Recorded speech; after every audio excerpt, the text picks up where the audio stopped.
होगा, कामना भी हम करते हैं सभी प्रदेशवासियों के लिए। बहुत बहुत शुक्रिया आपका हमारे साथ जुड़ने के लिए और इस जानकारी के लिए। होली की मस्ती में रंग गुलाल के साथ भांग और ठंडाई का अपना ही अलग आनंद होता है, लेकिन बैतूल के गिरधारी लाल वर्मा की फाग मंडली नशा मुक्त फाग मंडली के नाम से मशहूर है, क्योंकि इस टीम में किसी भी तरह का नशा करना मना है। इन्हें नशा आता है फाग गीतों को गाकर। इन गीतों को गाकर ये झूमने लगते हैं।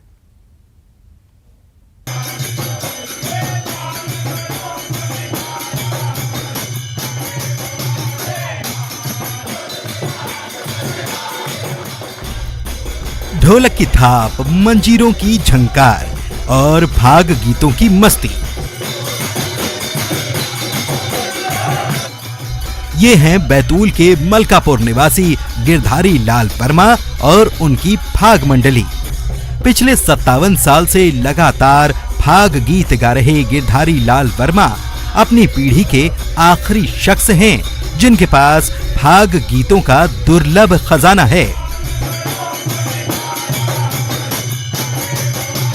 मैं तो 9-10 वर्ष की उम्र से गा रहा हूँ और परंपरागत में बता नहीं सकता, क्योंकि परंपरा हमारी 2 पीढ़ियों से चली आ रही है।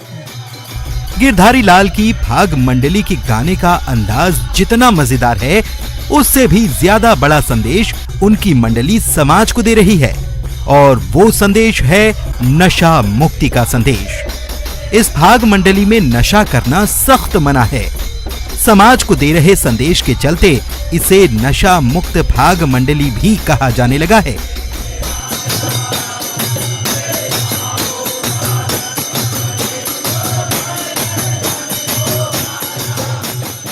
हमारे गांव की फाग एक खुद ही नशा है।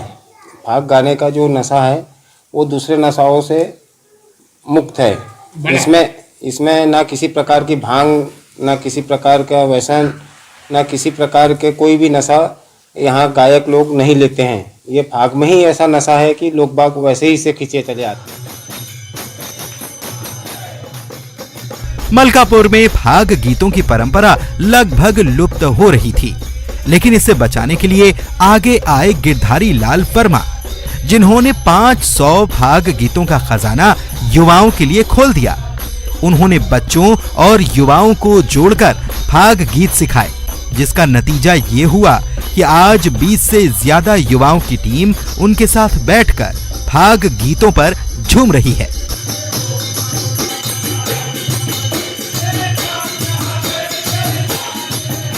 हमारे साथ के बुजुर्ग लोग सबका देहांत हो गया, नए बालक कोई आते नहीं थे, तो हमने विचार किया कि परंपरा खत्म हो जाएगी। इसलिए 2-4-6 मेरे भतीजे हैं, लड़के हैं, परिवार के हैं, गांव के नए लड़कों को इकट्ठा करके मैंने कहा कि इस परंपरा को जैसे बने निभाओ, इसको परंपरा बना रखना, क्योंकि ये भगवान की भक्ति के आश्रित है, अपनी बस्ती की शान है। इसलिए इन नए बच्चों को जोड़ा मैंने।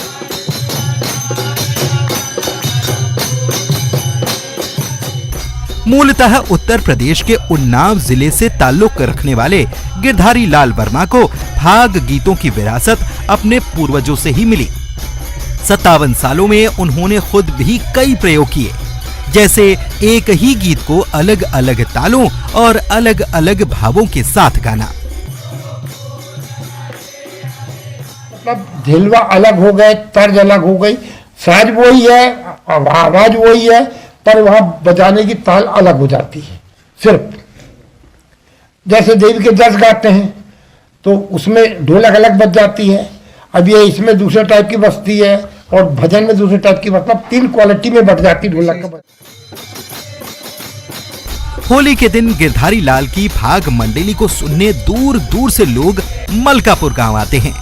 केवल गिरधारी लाल जैसे लोगों के प्रयास से ही अब तक लोकगीत और लोक परंपराओं को जिंदा रखा जा सका है। ऋषु कुमार नायडू, न्यूज़ 18, बैतूल।